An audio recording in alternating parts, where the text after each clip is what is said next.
Salut! Bine te-am regăsit la un nou tutorial la Guitar Chords Galaxy. Astăzi vom vorbi despre sol minor, poziții mai avansate pe grif. Sper că știi cum se cântă sol minor în pozițiile standard. Dacă nu știi încă, ai acest link la dispoziție. Clică acum și învață sol minor standard. Bun, acum că ai învățat acest sol minor de bază, să trecem mai departe. Degetul 1, coarda 5-a, spațiul 5, degetul 3, coarda 3-a, spațiul 7, degetul 4, coarda 2-a, spațiul 8 și degetul 2, coarda 1-a, spațiul 6. Ciupim de primele 4 corzi. Un sol minor. Dacă ne mutăm mai sus pe grif, punem degetul 1 în spațiul 10 pe coarda 1-a, degetul 2 în spațiul 11 pe coarda 2-a și degetul 3 pe coarda 3-a la octavă în spațiul 12. Ciupim de aceste 3 corzi și avem de asemenea un sol minor. Cu puțin efort putem lua acest sol minor cu un bare. Aici, în poziția a 10-a, este mai strâns un pic pentru chitară clasică, este un pic mai greu de luat această prindere. Deci un bare în poziția a 10-a, degetul 3 și 4 la octavă, pe coarda a 4-a și a 3-a și degetul 2 în poziția 11-a, pe coarda a 2-a. Așadar, bare, 2, 3, 4. Ciupim de la coarda 5-a în jos.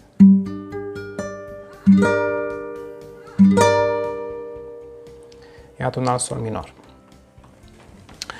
Avem la dispoziție și o variantă un pic redusă, să-i spunem, a acestui acord, cu degetul 1 pe coarda 1-a, în spațiul 6, și degetul 3 pe coarda a 2-a, în spațiul 8. Și basul liber este nota sol. Așadar avem practic doar 2 din cele 3 note ale acordului, ale trisonului de bază de sol minor, adică avem doar sol și si bemol. Ciupind primele 3 corzi, da? Așa. Îi lipsește reul acestui acord, așadar este un sol minor fără cvintă. Dar putem să-i spunem tot sol minor, evident, care are tonică și terță. Putem să luăm reul aici, pe coarda a 3-a, dar în cazul acesta este un sol minor în răsturnarea a 2-a, adică are cvinta în bas. Și am evitat să prezint răsturnările, adică am ales să fac aceste lecții doar cu acordurile în care nota din bas este tonica, adică nota de bază a acordului, nota de plecare. Acordurile pot fi și răsturnate, adică pot avea alte note în afară de nota de bază, de basul care dă numele acordului ca notă de plecare. Și în aceste cazuri se cheamă răsturnări.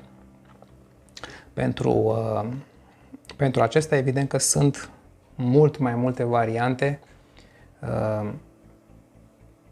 în a lua acordurile respective cu răsturnări. Adică acest sol minor, dacă m-aș gândi la răsturnări, evident că ar avea multe alte variante în care s-ar putea cânta.